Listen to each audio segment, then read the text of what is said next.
Welcome to my spoken English class. चलिए, तो हमने कुछ मॉडल्स के बारे में बात की थी और मैंने कहा था कि प्रैक्टिस करना है इनकी। That practice is very important. ये प्रैक्टिस बहुत महत्वपूर्ण होती है, खास तौर से शुरुआती दौर में। When we are starting our project of learning English, it is very necessary to do practice of every pattern many times।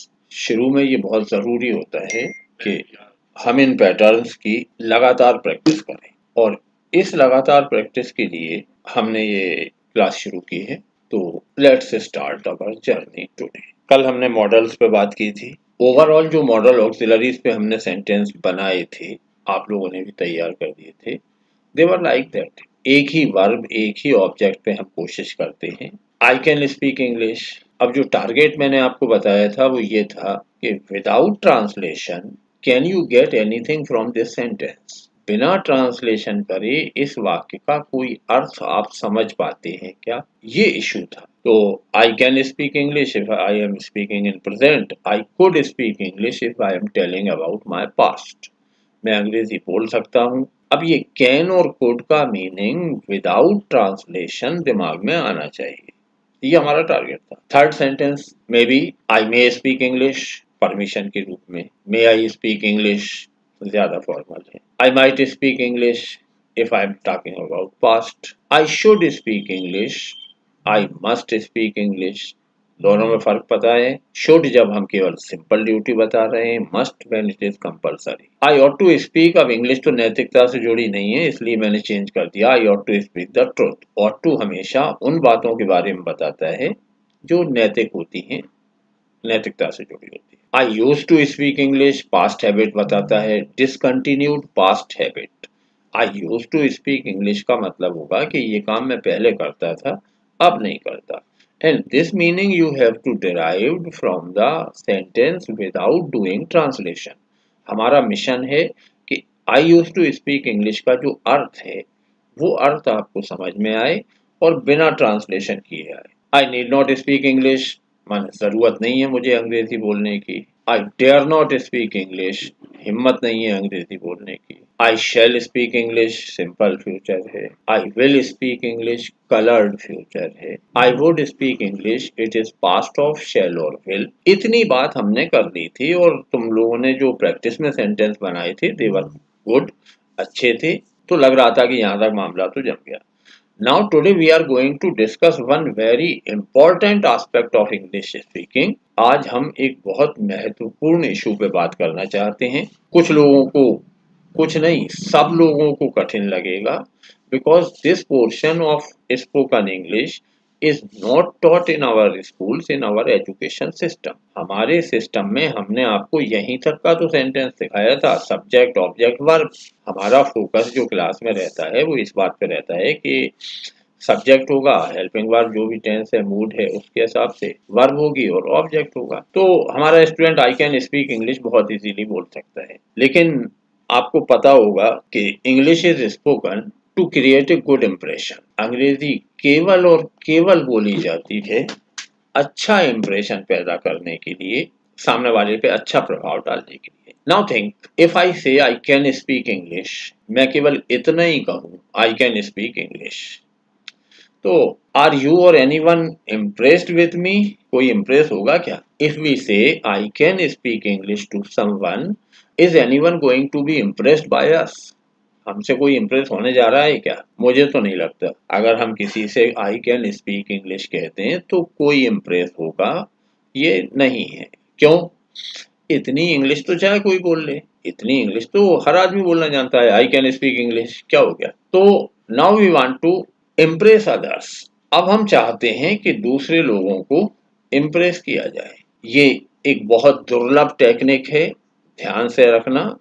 और वैसे तो गोपनीय ज्ञान शेयर नहीं किया जाता, but I am advising you to share it. इसे शेयर करना लोगों के साथ। अधिकांश लोगों को ये पता नहीं होता, इसलिए इंग्लिश नहीं बोल पाती। आज की बाधा अगर आप सकुशल पार कर गए तो 70-80% चांसेस हैं कि इंग्लिश सीख जाएंगे। तो आइए देखते हैं, थोड़ा सा कठिन है, हिम्मत रखना, बहुत जल्दी नहीं होगा, because you are going to see it for the first time in your life. आप अपने जीवन में इसे पहली बार देखने जा रहे हैं, और जो चीजें पहली बार देखी जाती हैं अगर थोड़ी सी कॉम्प्लेक्स या कठिन भी हों तो बहुत जल्दी समझ में नहीं आती।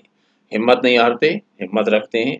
बहुत सारे लोगों को समझ में आया है तो ये आपको भी समझ में आएगा। How to expand a sentence, एक वाक्य को बड़ा कैसे किया जाए। बड़ा इसलिए करने की नौबत आई कि हमने अभी कहा था कि आई कैन स्पीक इंग्लिश से तो आप इम्प्रेस हुए नहीं, तो now I am going to impress you with my English. अब मैं चाहता हूं कि आप पे मेरी इंग्लिश का अच्छा प्रभाव पड़े। तो एक मेंटल प्रोसेस है, एक साइक्लिक मेंटल प्रोसेस है, इसकी आदत डालना है। डलेगी, थोड़ा सा टाइम लेती है लेकिन लगती है। You have to do 4 things in your mind, 4 काम दिमाग में करना है। First, ask a question to yourself, अपने आप से एक सवाल करो। जो सेंटेंस जिस क्रम में आप बोल रहे हैं उससे related ask a question to yourself with volume muted, volume बंद करके खुद से एक सवाल पूछना है, जिसे अपन कहते हैं ना मन में पूछना। तो मन में एक सवाल पूछो, और जो सवाल आपने पूछा था get the answer to that question, उस क्वेश्चन का आंसर तलाश करो। 2 काम हो गए, पहला खुद से सवाल करना, दूसरा उस सवाल का खुद ही जवाब देना। अब जो जवाब आया है वो 2 तरह का होगा, या तो एक शब्द होगा या एक से ज्यादा शब्द में होगा। If your answer is 1 word तो जस्ट ट्रांसलेट इट, उसका अनुवाद कर दो, इंग्लिश कर लो उसकी, और जो इंग्लिश आई एडिट, इसे जोड़ दो। Let me repeat once again. सबसे पहले ask a question to yourself, then get the answer, then translate the answer and add it into your sentence and speak. फिर दोबारा वहीं आ गए, अगेन आस्क ए क्वेश्चन।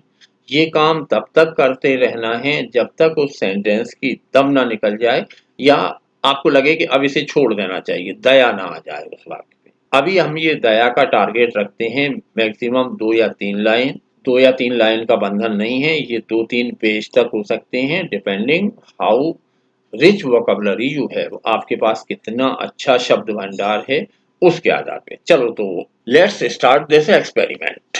4 काम करना है। First, ask a question to yourself, second, get the answer, third, translate it and add it.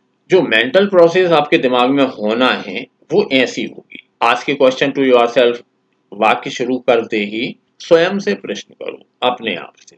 प्राप्त कर लिया आंसर क्वेश्चन का, उसे ट्रांसलेट करके अगले सेंटेंस में जोड़ देना है। बस ये 4 स्टेप।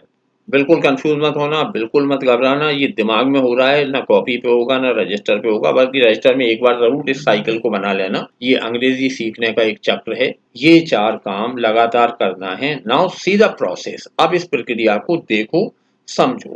क्वेश्चन वर्ड्स होते हैं, सबको याद होंगे, what, where, when, who, how, which, what, जितने तरह के क्वेश्चन वर्ड्स अपने पास WH वर्ड्स और दूसरे हैं, इनसे पूरे क्वेश्चन नहीं बनाना, अकेला इनका उपयोग करना है। वो what is your name, where are you going, not this like, अकेला व्हाट, अकेला वेयर, अकेला व्हेन। चूंकि हम एक सेंटेंस के बीच में हैं तो no need to ask a full question. If your answer is in 1 word, अगर आपका आंसर एक शब्द में है, जैसे पूछा व्हाट और व्हाट का जवाब आपने दिया पानी, तो जस्ट ट्रांसलेट पानी इनटू इंग्लिश, पानी की अंग्रेजी कर दो, काम चल गया, वाटर। और ये जो वाटर आया इसे अपने सेंटेंस में जोड़ दो। Answer in more than 1 word, अगर आंसर एक से ज्यादा शब्दों में है, हिंदी में नाउन प्लस प्रीपोजिशन होती है, इंग्लिश में प्रीपोजिशन प्लस नाउन होता है, इतनी सी बात याद रखना है। हिंदी पैटर्न है नाउन प्लस प्रीपोजिशन, इंग्लिश होती है प्रीपोजिशन प्लस नाउन। जैसे कहाँ, एक सवाल है और कहाँ का जवाब आपने मन में दिया छत पर, तो पहले पर की इंग्लिश करेंगे, ऑन माने पर होता है, छत अपनी है तो the roof, on the roof. अब एक सेंटेंस में इसे करके देखते हैं, व्हाट आई मीन टू से, मैं जो चाह रहा हूं वो आप समझ पाते हैं या नहीं, आइए देखते हैं। एक सिंपल रूट सेंटेंस हमने लिया जो अभी प्रैक्टिस की थी, आई कैन स्पीक। अब ये जल्दी मत करना, मैं दिखा रहा हूं फिर तुम्हें भी मौका दूंगा करने का। आई कैन स्पीक मान लो इतना सा सेंटेंस है, and no one is going to be impressed by this sentence, कोई इस वाक्य से इम्प्रेस होने तैयार नहीं है, तो लेट्स इम्प्रेस देम, इसलिए हम उन्हें इम्प्रेस करते हैं। अब देखो इसी करने में हमारे दिमाग में क्या क्या चलेगा, क्या क्या होगा, उस पर फोकस करो। हमने सवाल पूछा व्हाट, आई कैन स्पीक, अब स्पीक का तो नेचुरल क्वेश्चन व्हाट बनता है, बोलता हूं तो क्या क्या का जवाब आया? अंग्रेजी। अंग्रेजी को ट्रांसलेट कर लो, इंग्लिश होती है। Now we have I can speak English. Got it? I can speak sentence था, हमने खुद से पूछा क्या, क्या का जवाब आएगा? अंग्रेजी। तो उस अंग्रेजी को इंग्लिश करके सेंटेंस में जोड़ दिया। ओके, अब आई कैन स्पीक इंग्लिश होने के बाद ऊपर से मिलाओ आई कैन स्पीक और आई कैन स्पीक इंग्लिश, थोड़ा तो इंप्रेशन सुधरा। जब हम आई कैन स्पीक कहते हैं और आई कैन स्पीक इंग्लिश कहते हैं तो we are speaking one more word extra. तो आई कैन स्पीक इंग्लिश तक आ गए हम। Now again ask your question. अब जब आई कैन स्पीक इंग्लिश है माने मैं अंग्रेजी बोल सकता हूं, तो निश्चित है कि हमें अगला क्वेश्चन बिहार से करना चाहिए। कहाँ? कहाँ का जवाब हो सकता है? घर में तो इन द हाउस, क्लास में तो इन द क्लास, बाजार में तो इन द मार्केट, स्कूल में इन द स्कूल, कुछ भी ले सकते हो। हमने अभी चुना इन द क्लास। वेयर माने कहाँ, कहाँ का जवाब आया कक्षा में, और कक्षा में की हिंदी हमने इंग्लिश हमने कर दी in the class. Now add it to our sentence. अब हमारे पास है I can speak English in the class. Compare with first sentence, जब हम कहते हैं I can speak, no one get impressed. I can speak English, maybe I can speak English in the class, तो थोड़ा तो बेहतर हुआ। और आगे चलते हैं, विथ हुम, किससे? अब अंग्रेजी बोलना है तो अकेले तो बोलेंगे नहीं, तो विथ हुम, किसके साथ? तो विथ माई ब्रदर, भाई के साथ, विथ माई सिस्टर, बहन के साथ, मित्रों के साथ तो विथ माई फ्रेंड्स, टीचर्स के साथ तो with my teachers. whosoever is talking to you in English, जिससे तुम अंग्रेजी में बात करना चाहते हो उसका बोल सकते हैं। तो अब ये अपने मित्रों के साथ, तो अब साथ माने विथ, माय अपने के लिए माय चूंकि सब्जेक्ट आई है, और मित्र विथ माय फ्रेंड्स। अब इस टुकड़े को जोड़ देते हैं। I can speak English in the class with my friend. I can speak English in the class with my friend. Compare this sentence with our first one. पहले से देखो हम कितने दूर आ गए, पहले या दूसरे सेंटेंस से। अभी तक की एजुकेशन में, अभी तक की टीचिंग में हमने तुम्हें इस सेकेंड सेंटेंस पे छोड़ दिया था। आई कैन स्पीक इंग्लिश तक पढ़ाया था, इससे ज्यादा पढ़ाने की अनुमति टीचर्स को सिलेबस ने नहीं दी थी। वो पढ़ाना चाहते थे लेकिन टाइम नहीं था इतना, क्योंकि एक निश्चित समय में अथॉरिटीज ये चाहती भी हैं कि कोर्स पूरा हो, सिलेबस पूरा हो। तो उन्होंने आपको छोड़ा था आई can speak English.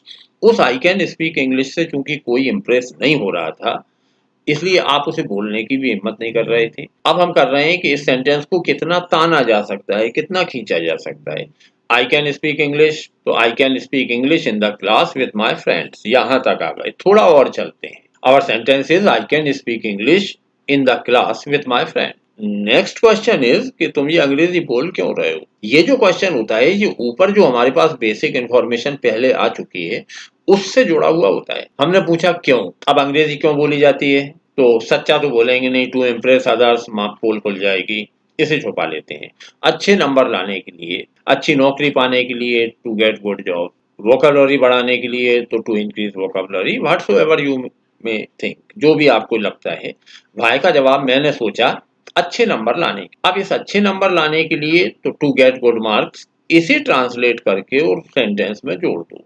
Now we have I can speak English in the class with my friends to get good marks. Impression पे नजर रखना कैसे धीरे धीरे बढ़ता है। अब ये एकदम चमत्कार नहीं होगा कि आप एक ही बार में, थिंग्स टेक टाइम, चीजों में वक्त लगता है। एक और क्वेश्चन पूछा, ये अच्छे नंबर आएंगे कहाँ? वेयर, तो इन दी एग्जाम।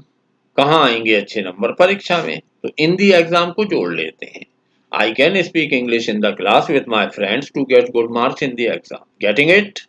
आ रहा है समझ में? जरा सा सेंटेंस था आई कैन स्पीक इंग्लिश। अब चूंकि उस आई कैन स्पीक इंग्लिश से लोग इम्प्रेस नहीं हो रहे थे, तो we are using some mental process to enhance it. हम इसे बढ़ाने की कुछ मानसिक प्रक्रिया से गुजर रहे हैं। जस्ट स्टे फोकस्ड, बिल्कुल फोकस बने रहो, आएगा ये समझ। I can speak English in the class with my friends to get good marks in the exam. Exam को पूरा बोल दो, एग्जामिनेशन। अब ये एग्जाम है तो किसी ना किसी क्लास की तो होगी यार, ठीक है ना? परीक्षाएं क्लास की तो होती हैं, तो of which class? High school की तो of high school, higher secondary की तो of higher secondary, BSc, BA, BCom, तो वो इसे जोड़ते हैं। And now we have I can speak English in the class with my friends to get good marks in the exam of high school. सुधरा impression? सुधरता है। अब ये परीक्षा होगी कब? तो अगले साल, है ना? नेचुरल आंसर है, परीक्षा कब होगी? मार्च में।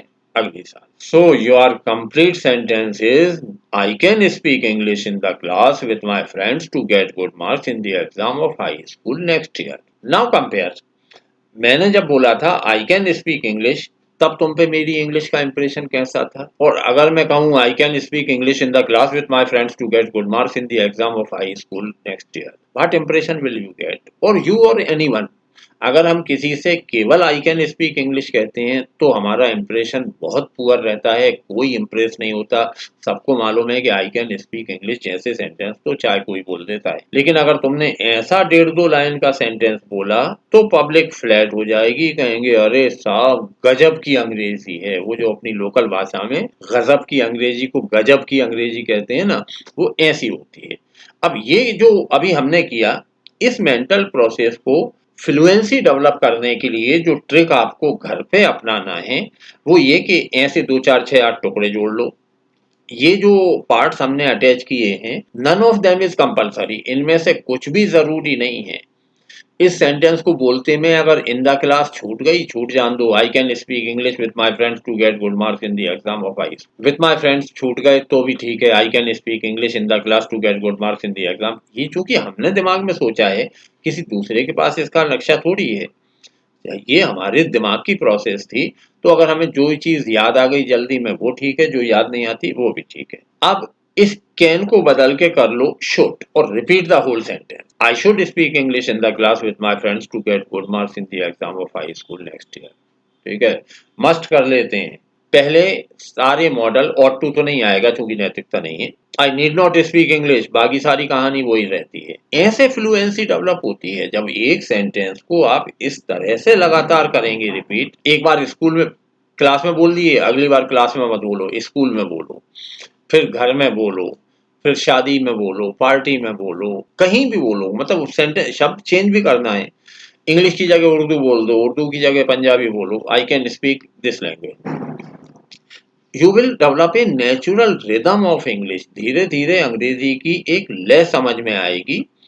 कुछ लोगों को ये आज ही समझ में आ सकती है, कुछ लोगों का लट्टू 2-3 दिन में जलेगा, कुछ का 1 आध हफ्ते में। बट दिस बल्ब लाइट्स, ये बल्ब जलता है, टाइम कितना ही ले ले। और टाइम इस बात पे निर्भर करेगा कि पहले से आपकी पूंजी कैसी है। अगर आपके पास पर्याप्त वोकैबुलरी है, पर्याप्त प्रीपोजिशन है, पर्याप्त शब्द हैं, बहुत जल्दी पकड़ोगे। कमी है तो इकट्ठा कर लो ना, उसमें शर्माने की कोई बात थोड़ी होती है। Suppose you have to learn a meaning in class 8, 8वीं क्लास में हम एक मीनिंग आपको सिखाना चाहते थे। मान लो आपने वो मीनिंग नहीं सीखा, वो मीनिंग आपने 8वीं में नहीं सीखा, पास होके 12वीं 10वीं कहीं भी पहुंच गए। अब उधारी तो बची हुई है, जो मीनिंग 8th क्लास में प्रिस्क्राइब था वो तो 8 में ही सीखना था। अगर आपने 8th में नहीं सीखा और बीए में आ गए तो अब सीखने में शर्म की बात नहीं है, अब सीख लो, जरा सी देर में हो जाता है। Hope you are getting my point. एक सेंटेंस पे और प्रयोग करते हैं, शी मस्ट को, उसे पकाना ही चाहिए। इस पे शुरू करते हैं दोबारा, लेट्स स्टार्ट अगेन, दोबारा शुरू करते हैं। जिन लोगों को शंका हुई थी वो एक बार फिर देखो, उम्मीद है इस बार सफलता मिलेगी। चलिए, तो शी मस्ट को हमारा रूट सेंटेंस है, बेसिक सेंटेंस है। और भी छोटा कर लो तो हम शी मस्ट कर लेते हैं। एक महिला है और उसके बारे में एक काम जरूरी वाला हम बताना चाहते हैं, शी मस्ट। फिर वर्ब के बारे में सोचा क्या काम करवाएं इससे, मान लो खाना पकवाना है तो cook. Now the question comes what. She must cook is our sentence and we asked ourselves what. हमने पूछा क्या, तो क्या माने खाना, खाने का नाम बता सकते थे। Next question will come where, कहाँ खाना पकाना है तो कहीं तो जगह होना चाहिए। क्या कहते हैं उस जगह से जहाँ खाना पकता है, किचन। तो किचन में मतलब पलट लो, इन द किचन। द इसलिए कोई भी महिला अपनी किचन में खाना पकाती है, पड़ोसी पड़ोसन की किचन में नहीं। और द का उपयोग उस नाउन के साथ करते हैं जो निश्चित होती है। तो इन द किचन और अटैच कर दो इसमें, she must cook food in the kitchen. अब इस she must cook food in the kitchen के बाद तो विथ हुम, किसके साथ, माँ है तो विथ मदर। अब चूंकि महिला है तो विथ हर मदर, यहाँ ही होता तो विथ हिज मदर, यहाँ मैं होता आई तो विथ माय मदर। मम्मी उसी की होंगी ना जो किचन में है, तो विथ हर मदर। दीदी होती तो विथ हर सिस्टर, भाभी होती तो सिस्टर इन लॉ। अपनी वोकैबुलरी पर निर्भर है किचन में आप कितने लोग ठसा सकते हैं। Now we have she must cook food in the kitchen with her mother. फिर पूछा फॉर whom, किसके लिए। मान लेते हैं मेहमानों के लिए, तो मेहमानों के लिए माने for the guest, she must cook food in the kitchen with her mother for the guest. अब ये मेहमान है तो कहीं से तो आ रहे होंगे। Next natural question will be coming from where, ये मेहमान आ कहाँ से रहे हैं। तो मान लेते हैं भोपाल से, कमिंग फ्रॉम भोपाल। अब इस कमिंग फ्रॉम भोपाल को अपने ऊपर वाले सेंटेंस में अटैच करना है। तो now we have she must cook food in the kitchen with her mother for the guest coming from Bhopal. आ क्यों रहे हैं, तो ऐसी यात्राएं तो किसी को देखने के लिए होती हैं, ठीक है ना। भाई को देखने तो टू सी हर ब्रदर, बहन को देखने तो टू सी हर सिस्टर, उसे ही देखने तो टू सी हर।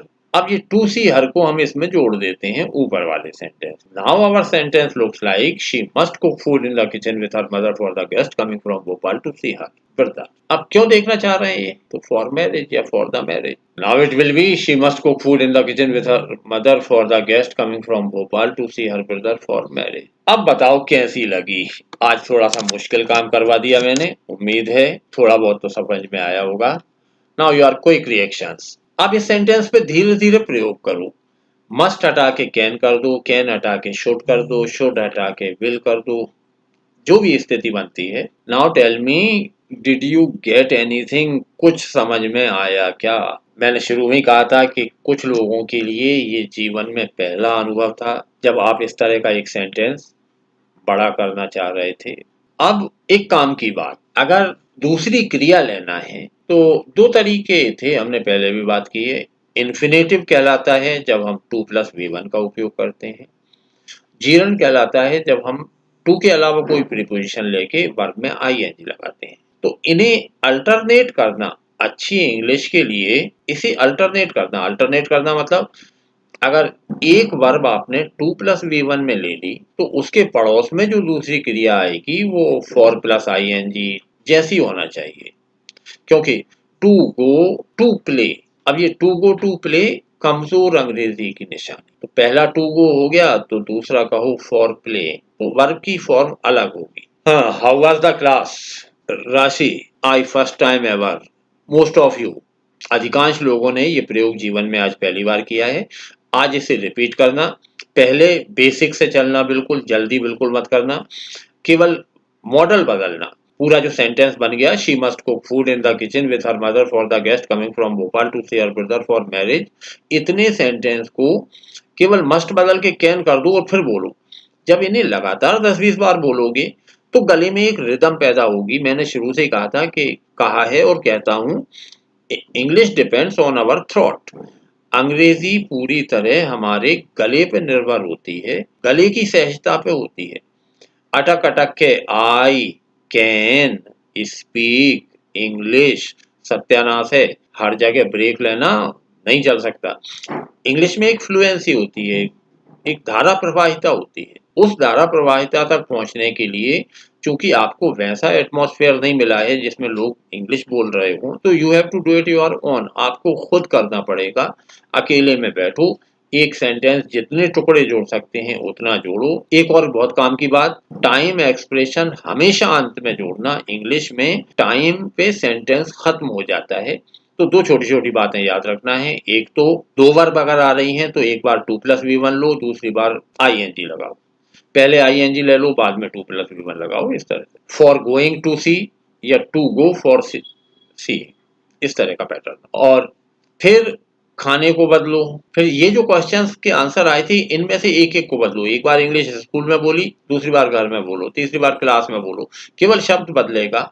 आप जब इसे लगातार रिपीट करेंगे तो it will create a good impression, गला भी सहज होगा। और फिर अगली बार अगर कभी आपको बोलते में कक्षा में बोलना है तो इन the class will come naturally, आपको बिल्कुल मेहनत नहीं करना पड़ेगी, इन द क्लास ओरिजिनल लिया जाएगा। तो hope you all got it. आज इसकी प्रैक्टिस करना, लोगों को बताना और ये भी बताना कि वे इसे शेयर कर, ठीक है ना। Enjoy your day and do a lot of practice, इसकी बहुत प्रैक्टिस करना। Okay, have a nice day, thank you.